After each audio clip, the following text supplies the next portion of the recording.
पाकिस्तान ने वाना cadet college हमला नाकाम बना दिया है, बल्कि पूरी तरह नाकाम बना दिया है।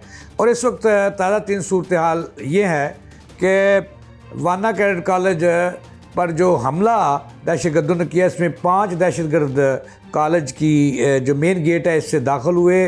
2 को मौका पर सिक्योरिटी इदारों ने हलाक कर दिया और 1 को बाद में किया गया। 2 इस वक्त तक जो दहशतगर्द हैं वो एक हाथे में उन्हें एक जो आसार बनाकर वहाँ पे रोक दिया गया है।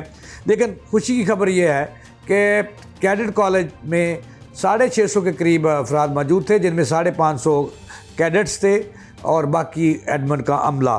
तमाम कैडेट्स को बाहिफाजत रेस्क्यू कर लिया गया है, अमला को भी रेस्क्यू कर लिया गया है। लेकिन जो वहाँ पे दाखिल हुए उनको वास्ते जहन्नम कर दिया गया है तमाम दहशतगर्दों को।